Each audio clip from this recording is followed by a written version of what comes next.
Welcome to Julie's writing tutorial for creative writers. Where learning to write is fast, easy, and gets you on your writing game before you can bat an eye. That's why I've put together this quick and informative tutorial, so you can zip in, zip out, and get straight to the fun. If you're a serious writer and want to know your stuff, welcome to my channel.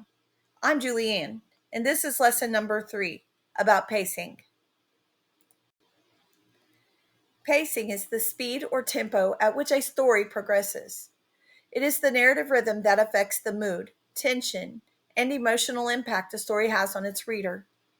Pacing can be fast or slow, but it's influenced by such literary devices as syntax, dialogue, exposition, and white space. In writing, pacing involves an entire book, including scenes, chapters, and sentences. It is important to note that pacing is known as a stylistic device. Writers use stylistic devices such as similes and metaphors, climax, hyperbole, and other literary devices to produce a specific effect in writing. These types of literary devices engage the reader by influencing their imagination. Let's take a moment to brush up on what we've learned in lesson number 1. Literary devices are tools and techniques used by a writer. There are many literary devices. You can find them online. Writers use them to set the mood and tone, convey meaning, develop characters, express ideas, and much more. Syntax, dialogue, exposition, and white space are literary devices used in pacing. We'll discuss them next. Up first is syntax. In linguistics, syntax refers to the arrangement of words to form sentences. It is the structure, length, and complexity of a sentence. Dialogue. Dialogue is the spoken words of a character or characters in a story. It adds context to the narrative and influences pacing. Exposition.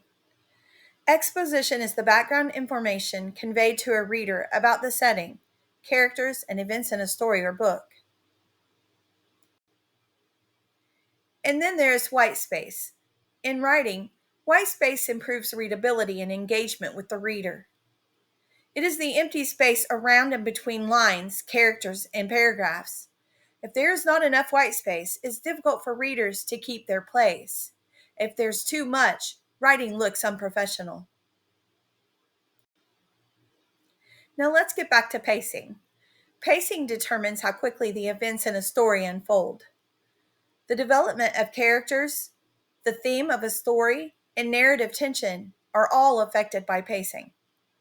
Pacing is the pulse of a story. It shapes the reader's perception and allows for world building. There are 3 types of pacing: fast, moderate, and slow. But pacing isn't just about speed, it's about timing as well. Pacing is power over the reader. Pacing can be manipulated throughout a story to reach a desired effect, dependent upon the story's demands. It is a literary tool and an emotional guidepost. Pacing impacts narrative tension and helps character development. Good pacing and rhythm keeps readers on the edge of their seat. Now, let's discuss how pacing affects the reader. Slow pacing. Slow pacing allows for a deeper emotional connection and builds tension in a subtle way. It is characterized by detailed descriptions, character development, and uses introspective passages to affect the reader. Moderate pacing.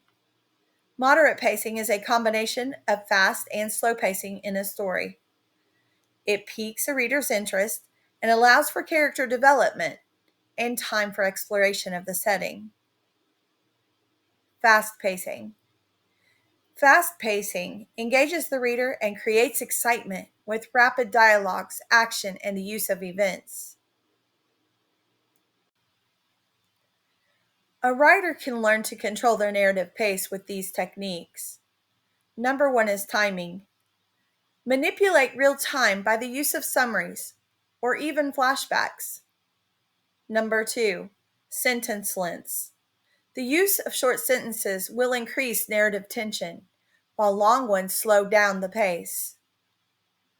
Number 3, paragraphs and chapters.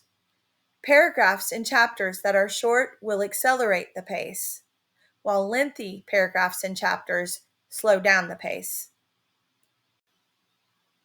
Number 4, action versus internal dialogue.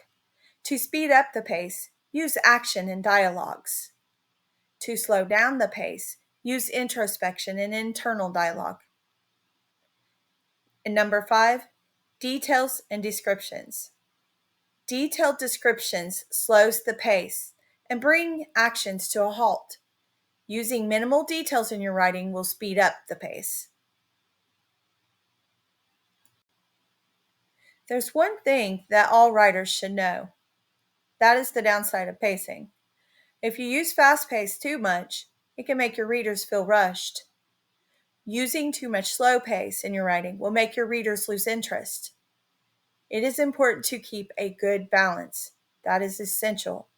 To achieve a rhythm and natural balance in writing, alternate between fast and slow pace.